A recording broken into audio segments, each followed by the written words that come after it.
श्री महाभारत उद्योग पर्व पुष्प 6। साक्षात धर्मावतार महाराज युधिष्ठिर, जिन्होंने केवल धर्म को उज्जवल बनाने के लिए कष्ट सह रहे हैं, भला ऐसे सदाचारी और महाधनुर्धरों के अधिकारों को कौन बचा सकता है? यह बिल्कुल सच है। धर्मराज के शत्रुओं का अब नाश से कोई भी नहीं बचा सकता। अब उन सब के लिए अर्जुन और भीम ही मृत्यु के संदेशवाहक है।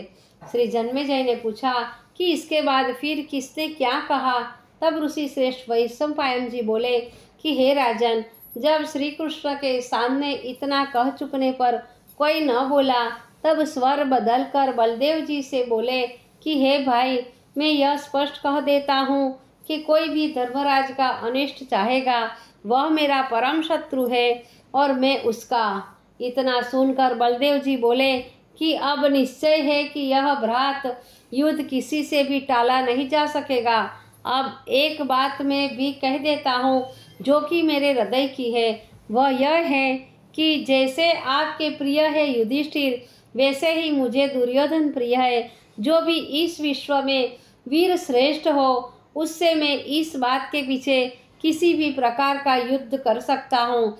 भावी विश्व इसे सत्य मानकर यही अनुभव करेगा कि भाइयों के युद्ध के पीछे बड़ा भयंकर विश्व का अनिष्ट छिपा हुआ है।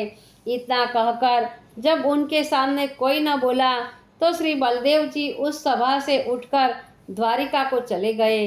इनके चले जाने पर श्री धर्मराज ने भगवान श्री कृष्ण जी से कहा कि हे देव, श्री बलदेव ने कहा है वह बिल्कुल सच है। भूमि के लिए भाई भाई को परस्पर लड़कर मर जाना मानवता के विरुद्ध है।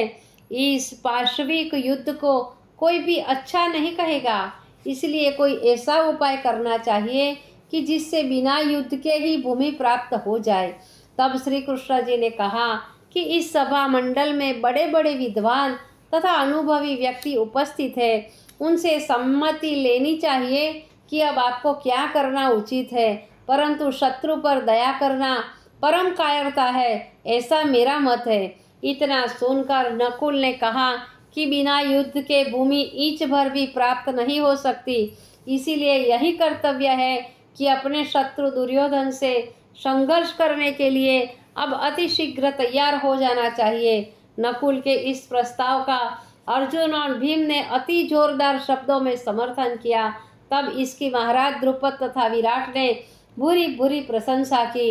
इसके बाद भगवान श्री कृष्ण ने कहा कि अत्याचारी दुर्योधन के साथ युद्ध करके भूमि प्राप्त करने के लिए सबकी सम्मति है, अतः अब युद्ध के साधनों को एकत्रित करने में जुट जाना चाहिए।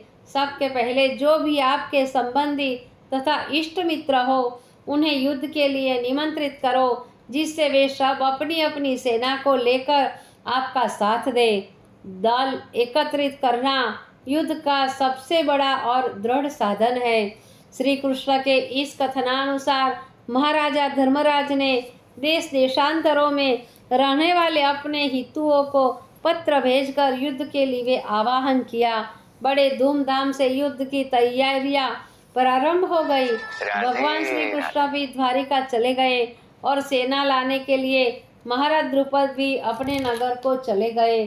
श्री धर्मराज के निमंत्रण से प्रेरित होकर देश देशांतरों के राजा महाराजा अपनी अपनी सेना लेकर विराटपुर में एकत्रित होने लगे, जहाँ की महाराजा युधिष्ठिर ठहरे हुए थे।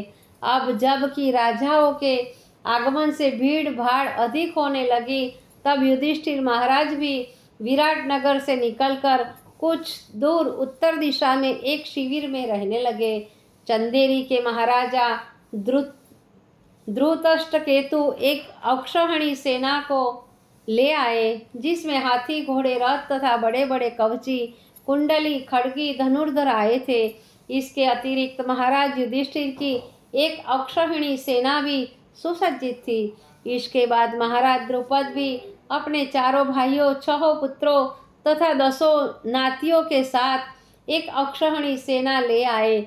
इसके साथ वे 64 छत्रधारी महाराज भी आए जो उनके साथी थे।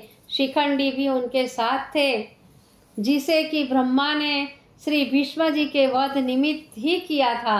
असंख्य सामंतों को साथ लेकर महाराज सूरसेन तथा जरासंध महाराज आदि नरेश भी अपने चतुरंगिनी सेना को लेकर आए। महाराज काशी नरेश भी अपनी अमित बलशालिनी चतुरंगिनी सेना को लेकर पधारे।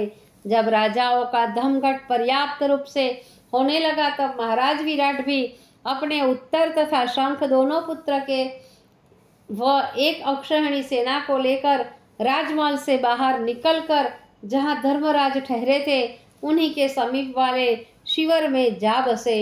5 करोड़ राक्षसों को साथ लेकर घटोत्कच भी आ गया तथा श्रृंग, सिंधु, कच्छ आदि देशों के राजा महाराज सुसज्जित सेना सहित युधिष्ठिर की सहायता के लिए आए।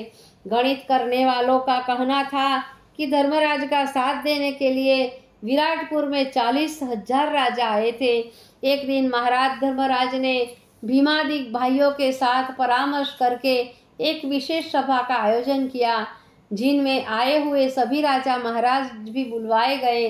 प्रस्ताव यह था कि दुर्योधन से युद्ध किस प्रकार किया जाए तथा युद्धोचित सामग्रियां पर्याप्त है या नहीं, इस बात पर भी गंभीरतापूर्वक विचार किया कि कौन व्यक्ति किस प्रकार युद्ध में उपयुक्त साबित होगा। इस सभा ने अनेकों महत्वपूर्ण युद्ध करके अंगों पर गंभीरता से विचार किया और सुलझाया।